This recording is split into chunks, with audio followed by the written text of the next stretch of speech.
si nous disons ça et que la parole nous prend, ça pourrait être encore une causerie.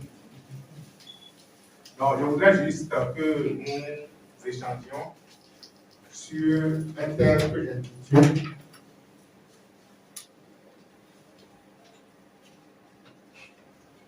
l'innocence et la grâce de l'amour, ou de l'innocence à la grâce de l'amour. Ce que nous appelons innocence et grâce, on ne va pas se mettre dans des définitions étymologiques selon l'étymologie du mot, selon ci ou selon ça. Si nous étions tellement de parler dans notre langue, ce serait l'idéal. Mais voilà que on est habitué à la langue d'autrui. Donc, on s'entend tout simplement sur ce que ça représente pour nous. Lorsque nous parlons de l'innocence, c'est juste dans cet état où on ne se sent coupable de rien. On peut garder comme ça. L'innocence, c'est un état d'esprit où on ne se sent coupable de rien. C'est comme si vous quittez un univers et vous vous retrouvez dans un univers où, dans cet univers, on vous dit, allez vous amuser. Et si vous voulez avoir un exemple, observez les enfants. C'est pourquoi on fait généralement l'analogie entre l'innocence et l'enfance. Ça peut aller.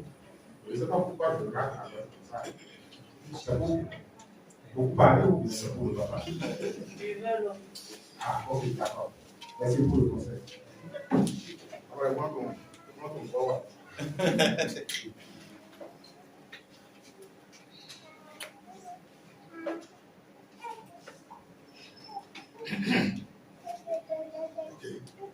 Madame, j'ai vu l'eau. Ok, donc, lorsque nous parlons de l'innocence, il s'agit tout simplement d'observer comment les enfants vivent et vous avez déjà ce que ça veut dire l'innocence. Un enfant peut agir mal. Vous pouvez le frapper, mais quelques instants après, il viendra encore vous dire ok, d'accord, on peut continuer le travail.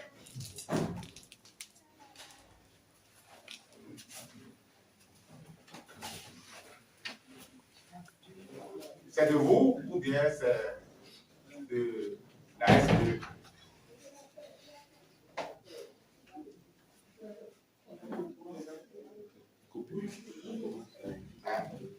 Ils n'ont pas coupé le courant dans ces zones.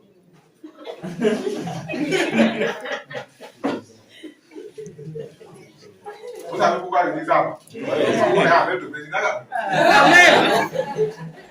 Donc, dans le quartier du PR.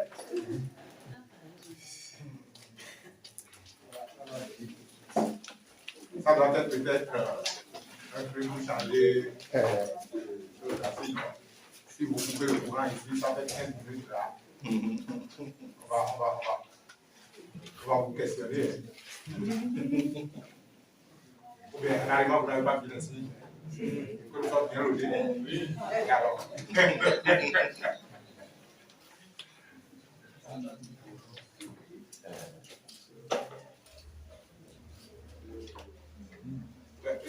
Vous êtes bien équipé. Ça là, c'est 3 kilos privé.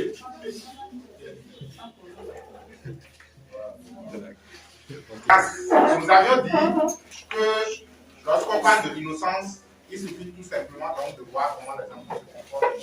Ils peuvent vous faire des choses de façon maladroite, mais ils ne se culpabilisent pas pour autant. Quelques instants après, ils reviennent à de meilleurs sentiments et l'amusement peut continuer encore. Il n'y a que les adultes qui commencent par leur inculquer que ce qu'il a fait hier là, que c'était tellement mauvais que cela devrait l'empêcher de vivre aujourd'hui. Ce qu'il a fait hier, c'était déjà instantané et ça s'est passé. Lui, il continue sa vie. Vous vous dites que hier devrait l'empêcher de ne pas vivre aujourd'hui. Parce que c'est comme ça que nous, on a été éduqués. Qui vous a dit que vous avez reçu la bonne éducation, vous êtes les seuls à savoir. La grâce, de la vie, c'est en fait cette possibilité universelle que la vie a de ne pas pouvoir se donner intégralement. Je ne sais pas si vous comprenez. C'est-à-dire que cette possibilité au sein de la vie elle-même, là, qui l'empêche de ne pas pouvoir se donner, c'est-à-dire qui l'empêche de se retenir.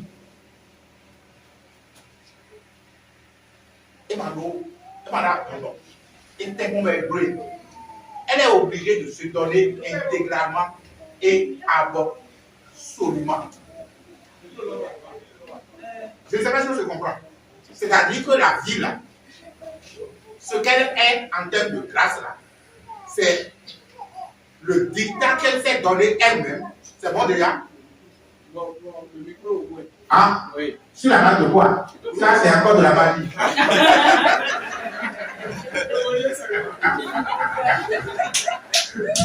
Vraiment. Donc, c'est cette impossibilité à la vie de ne pas pouvoir se donner.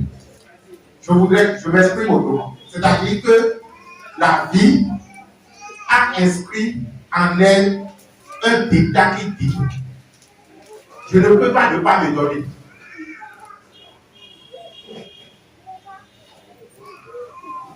Vous voulez que je fasse des analogies? Oui.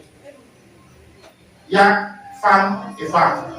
Les femmes véritablement féminines ou féminines si vous voulez.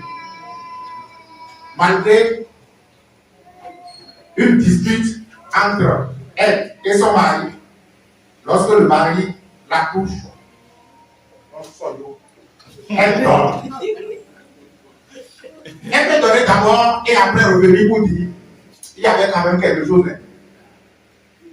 En fait, si vous faites un peu de l'analogie vers quelqu'un que vous aimez qui peut-être a fait une faute et par un mais quand vous la voyez devant vous, ou quand il se rapproche devant vous, vous dites il y a quoi? Enfin, ça, vous n'êtes que des humains. Maintenant, à une échelle assez élevée de la vie, elle dit je ne peux pas ne pas m'offrir. C'est mon dessein de m'offrir intégralement, absolument et indéfiniment. La question à se demander c'est, mais s'il en est ainsi, mais pourquoi l'homme se sent privé de vie? Vous allez dire non, nous vivons, non. Si vous vivez et que vous avez un état assez élevé de stress en vous, c'est que vous êtes en train de couper le pont entre vous et la vie. Si vous pensez que vous vivez et que par manque de ci ou de ça, vous êtes dans un état déplorable, vous êtes en train de vous couper de la vie. Les états de maladie sont des états d'absence de vie. Même si la vie, elle. La question qu'on se pose, on se dit, mais quelle est cette force que nous avons pour nous priver de quelque chose qui a dit absolument, je ne peux pas ne pas me donner? Vous imaginez ce que vous avez pu créer, ce que les êtres humains ont pu créer au sein de la vie. Quelque chose qui a une puissance extraordinaire et qui vous dépasse. Vous n'en connaissez ni l'origine, ni la fin. Et la chose dit, je suis là et je m'offre tout simplement de façon absolument absolue. Mais dans cette absoluité de l'absolu, à s'offrir à tous les êtres humains ont pu créer quelque chose qui les empêche d'en avoir ou d'en être. C'est bizarre. Nous sommes des êtres spéciaux. Il y a une seule chose qui nous en empêche. Lorsque nous perdons notre état d'innocence. C'est pourquoi vous ne pouviez pas bénéficier de la grâce de la vie si vous ne retrouvez pas votre état d'innocence. Notre état d'innocence veut dire tout simplement, quel que soit ce qui s'est passé et quel que soit ce qui se passera, la vie continue donc de vivre et le jeu continue. Le jour où chacun comprendra que nous sommes venus jouer sur cette terre et que le jeu est absolument plaisant,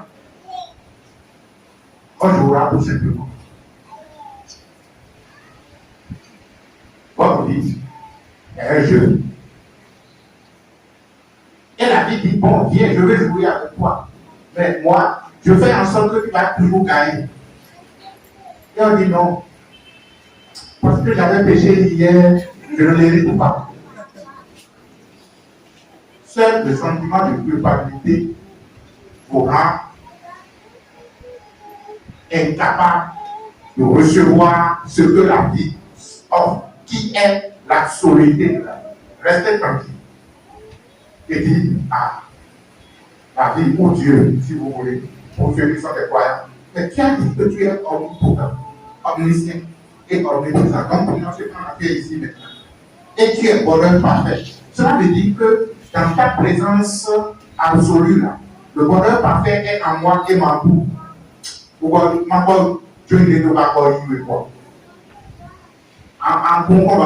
on va dire la langue Maman est là, où est c'est ça? Macho est là, donc, nous ne prenons pas la vie tout simplement parce que on décide volontairement de couper le pont, un pont qui ne peut même pas être coupé. Mais ce qui est bien, c'est que le pont ne peut pas être coupé selon la vie, mais la vie dans sa liberté absolue, nous donne l'autorisation, même si c'est faux, d'en faire une vérité.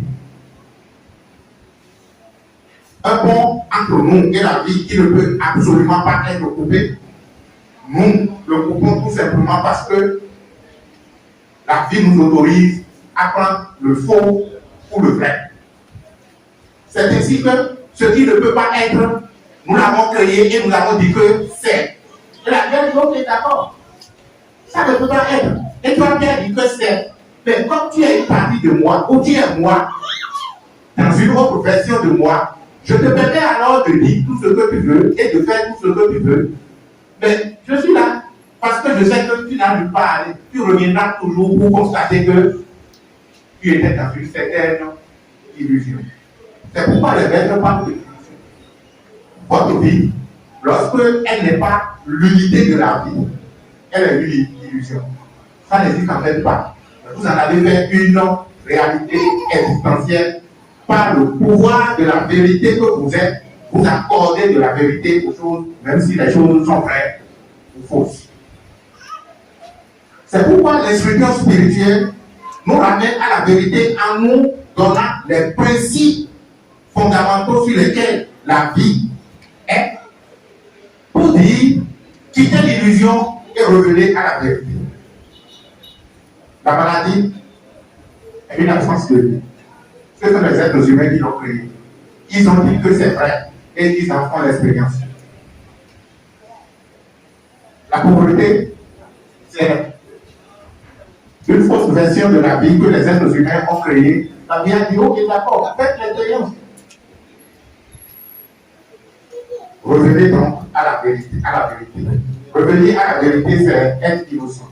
Et pour finir, je partage une expérience de l'instructeur avec, quand il était à Paris, où il avait travaillé avec une dame qui aussi est spirituelle. Mais à un moment donné, il me disait que la dame lui demande, mais monsieur Bossot, comment tu fais? Tu es toujours joyeux, tu es toujours rayonnant. Quel est ton secret? Et il a regardé, il a dit non, parce que je suis innocent.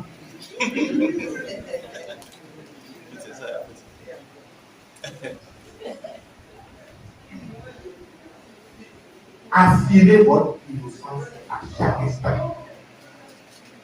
En fait, rien ne s'est véritablement passé dans le royaume de votre Père. Ce que vous pensez que c'est péché, c'est karma, tout ça, au bout du boulot, vous allez constater que ça ne s'est véritablement pas passé. En fait, ça n'a jamais eu lieu. Nous ne sommes jamais sortis du soi-disant jardin d'Éden. Mais nous avons créé une illusion de sortie. Nous y sommes, mais nous avons pensé que nous en sommes sortis. Et la vie a dit, ok, d'accord, comme bien avec mon doigt, il peut aussi, mais autour de l'expérience est bonne.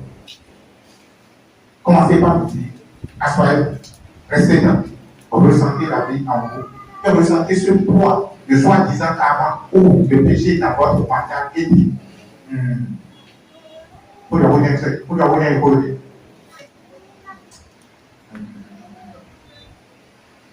ce n'est pas vrai. Ça ne s'est jamais passé. Et ça ne se passera jamais. On a juste dit, on va s'amuser comme si ça s'est passé. Et le comme si est devenu la vérité. Quand même. Ce n'est pas parce que je décide de me balader dehors que j'ai perdu ma maison. Je dois y revenir toutes les fois que j'en donne le micro de travail. Bon, maintenant je vais crier pour que ceux qui sont dehors entendent. Merci aux techniciens, on sait tout ce que vous faites. Ok, donc on fera en sorte alors que même si les soi-disant fautes ou maladresse et tout le reste fait passer pour tout le reste, de reconnaître que votre état d'innocence vous autorise à être toujours en unité avec la vie. Notre état d'innocence nous autorise à bénéficier de la grâce de la vie. Et ce qu'on appelle la grâce de la vie, c'est la possibilité que la vie s'offre de se donner absolument et intégralement. Ça peut aller? On va s'arrêter là. J'ai entendu et je pensais que c'est déjà. De toutes les façons,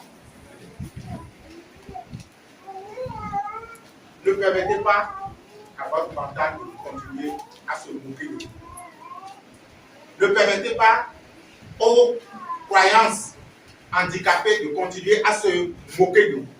Vous êtes la vie, vous êtes vivant et vous bénéficiez de la totalité et de l'absoluité de la grâce de la vie parce que le décret vital de la vie dit je ne peux pas ne pas me donner absolument et je n'ai pas de partiel. C'est ici, dans la dimension humaine, qu'il en a une verre, quand on dit que les corps, et c'est péniani. La vie, elle, quand elle veut se donner ou quand elle se donne totalement et absolument. Parce que elle sait que, ça dit que, à ce qu'ils ont voir, Sami, au fait,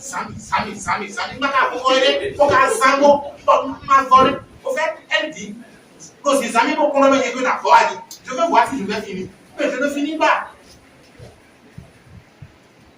Prenons conscience tout simplement que le potentiel de la vie dont on parle, de la vivant dont on parle, elle est tellement infinie et illimitée qu'elle veut se faire utiliser indéfiniment et infiniment. Et ce veut constater si on va le finir. Maintenant, on va arriver à faire un défi. Qu'est-ce que nous voulons? La richesse, qu'est-ce que nous voulons? La santé, qu'est-ce que nous voulons? Dis-moi encore quelque chose. La vie vous attend.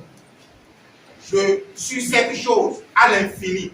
Disons, le défi c'est Sami m'a convaincu que dans quoi dit. Utilise-moi, je veux voir si tu veux. Maintenant, moi je dis, bon, et la vie, je vais te finir. Et la vie dit, bon, problème bon, tu ne veux pas.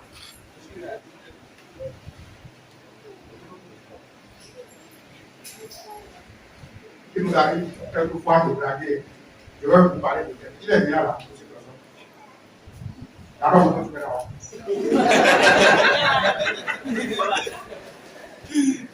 Je me rappelle, on était à une formation. On avait une formation à regarder l'entreprise. Et c'était un truc qu'on devait faire pour les organisations de la société civile à l'OBT. Et on était là. Il y avait des jeunes filles façon. Si vous savez, si elles sont 2, 3, 4 et elles s'habillent façon, vous voyez, les gens de l'autre. Quand vous l'avez, il y a un carré à côté de les gars, on est bon bien. Moi-même là, c'est ce que je vois, elle est en train de regarder.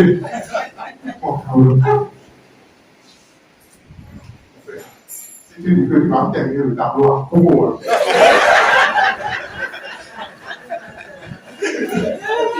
Donc, le tableau de la vie, il faut avoir. Dans quel domaine que ce soit, elle est infinie et illimitée. Et elle nous lance le défi de l'utiliser, d'abuser d'elle. Mais l'être humain dit non,